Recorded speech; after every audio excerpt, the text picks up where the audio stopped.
2026 आ गया है। इस न्यू ईयर में हम थोड़ा खुद को जानें, खुद को समझें, ठीक है। इसके लिए ज़रूरी है सेल्फ अवेयरनेस का होना, ठीक है। अब सेल्फ अवेयरनेस आपको होगी तभी आप खुद के बारे में जान पाएंगे। तो इसके लिए कुछ की फैक्टर है, ठीक है। इसको थोड़ा समझ लीजिए ताकि आप खुद को और अच्छे से जान पाओ। तो खुद को जानने से पहले खुद के बारे में ये समझिए कि सेल्फ अवेयरनेस होता क्या है, ठीक है। सेल्फ अवेयरनेस का मतलब ही यही है कि खुद के अंदर जो एबिलिटी है उसको समझे, उसको रिकॉग्नाइज कीजिए, उसको समझिए। जैसे कि आपके अंदर जो ओन इंटरनल स्टेट है, जैसे कि इमोशंस है, स्ट्रेंथ है, वीकनेस है, इमोशंस है, मोटिवेशन है, ये सब को समझिए। और ये सब हमारे लाइफ में कैसे अफेक्ट करती है उसको समझिए। जैसे कि इमोशनल बिहेवियर है, ठीक है। इमोशनल बिहेवियर में हम लोग क्या करते हैं कि हम लोग इमोशन के बहाव में आके डिसीज़न लेते हैं, प्रॉम्प्टिंग एक्शन ले लेते हैं। कुछ जो हार्मोन है हमारे हाथों में नहीं है वो चेंज होते हैं, तो वो इमोशनल हार्मोन है। तो हमें उस इमोशन में बह के डिसीज़न नहीं लेना है, हमें प्रॉम्प्टिंग एक्शन नहीं लेनी है। हमें थोड़ा सा टाइम देना है, खुद को समझना है, उस टॉपिक पे थोड़ा एनालाइज कीजिए, उसके बाद उसका डिसीज़न लीजिए। क्योंकि ऐसा अक्सर देखा गया है, आपको जल्दीबाजी में प्रॉम्प्टिंग एक्शन लेते हैं, उसका इफेक्ट लॉन्ग टर्म रहता है, ठीक है।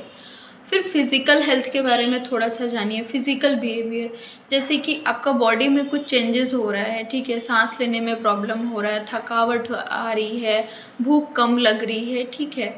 कुछ हमारी बॉडी जब बीमार पड़ती है तो एक बार में बीमार नहीं पड़ती है, कुछ बॉडी को सिग्नल देती है, उस सिग्नल को समझिए, ठीक है। थोड़ा खुद का केयर कीजिए। जब इस तरह के चेंजेस होते हैं तो हम लोग डॉक्टर के पास नहीं जाते, इग्नोर मारते हैं, ठीक है। जब आपको अनकंफर्टेबल फील हो रहा हो तो आप डॉक्टर से जाके मिलिए। और जब आप डॉक्टर के पास जाते हैं तो वहाँ पे जो प्रिस्क्रिप्शन बनती है, जो नेम प्रिंट होती है, वो सब एक बार खुद से पढ़िए, ठीक है। वहाँ कुछ मिस्टेक है नहीं है। फिर जब आप खुद के बारे में जब आप अच्छे से जान पाएंगे तो जैसे किस चीज़ से आपको कुछ खाने से, जैसे एग्जांपल कुछ खाने से आपको गैस फॉर्मेशन हो रही है, तो वो सब चीज़ें क्या क्या है आपको खुद में पता लगानी होगी, ठीक है।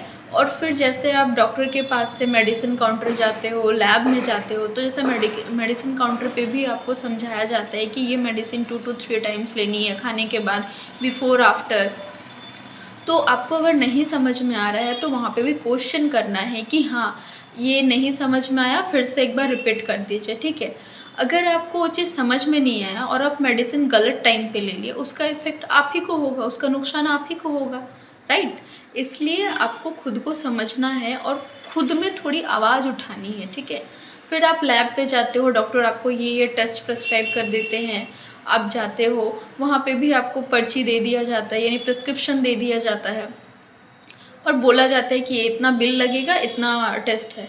बट आप वहाँ पूछो कि ये सब टेस्ट क्या है, इसके लिए हमें खाली पेट रहना है, हम खा सकते हैं, ठीक है, कैसे टेस्ट होता है, थोड़ा क्वेश्चन करो, जानो खुद के बारे में, ठीक है, क्या हो रहा है नहीं हो रहा है। और कुछ हेल्थ स्टेटस के बारे में खुद को जानो, खुद का हेल्थ स्टेटस कैसा है, फैमिली में कुछ प्रॉब्लम है, फैमिली हिस्ट्री क्या है, उसके बारे में जानो। फिर अपना जो लाइफ स्टाइल है उसको थोड़ा सा चेंज कीजिए, जो अपना लाइफ का बैलेंस है उसको बनाने की कोशिश कीजिए। कुछ एक्सरसाइज कीजिए, सुबह उठकर योगा कीजिए, मेडिटेशन कीजिए। और सबसे बड़ी बात है कि आप जैसा खाओगे वैसा बनोगे, ये ओल्ड लाइन है, बहुत लोग बोलते हैं। तो जो हमारा खाने पीने का है लाइफ स्टाइल वो भी पूरी तरीके से जा चुका है। तो कुछ हेल्दी खाना खाइए, ठीक है, टाइमली खाना खाइए और क्लीन रखिए अपने आसपास इन्वायरमेंट में, जो भी आपको दिख रहा है गंदगी से थोड़ा दूर रहिए, साफ सुथरा रखिए और ऐसे जगह खाएं जहाँ पे गंदगी ना हो, ठीक है। फिर आप अपने से विदाउट डॉक्टर कंसल्टेशन आप कुछ टेस्ट करवा सकते हैं, खुद से लैब में जाके खुद का मॉनिटरिंग कर सकते हैं, ठीक है। जैसे बीपी चेक करवा लिया या फिर शुगर टेस्ट करवा लिया, ठीक है। और आपको जब भी प्रॉब्लम लगे तो ऐसा इग्नोर नहीं करना है, ठीक है, कि चलो अभी नहीं बाद में जाते हैं, ऐसा नहीं करना है। जाना है, कंसल्टेशन लेना है, डायग्नोसिस करवाना है, क्योंकि जब आप बीमार पड़ जाते हो उससे तो बेहतर है ना कि आप बीमार होने से पहले में ही आप जान जाओ कि आपको क्या प्रॉब्लम हो रहा है। कम मेडिसिन में, कम खर्चों में आप ठीक हो सकते हो। और सबसे बड़ी बात, आप ठीक हो सकते हैं। जब आप ज़्यादा बीमार हो जाते हैं तो उसका रिकवरी लेना भी ईज़ी नहीं होता है, ठीक है। तो इसलिए खुद के बारे में थोड़ा सा जानें, थोड़ा अपना हेल्थ के बारे में जानें, अपना लाइफ स्टाइल को बदलिए और इस ईयर सोचिए कि हमें ये चीज़ करना है। एक दिन में पॉसिबल नहीं है, तो बस सोचिए कि करना है और धीरे धीरे उसको अपने रेगुलर हैबिट्स में लेके आइए। अपने हैबिट्स को बदलने की कोशिश कीजिए, जो भी आपकी ख़राब हैबिट्स है उसको बदलिए। और कुछ क्वेश्चंस है आपको तो कमेंट में कर सकते हैं कि कैसे बदलना है, क्या करना है। कुछ अगर जानना है तो कमेंट कर सकते हैं। बाकी हैप्पी न्यू ईयर आप सभी को, ठीक है। Thank you.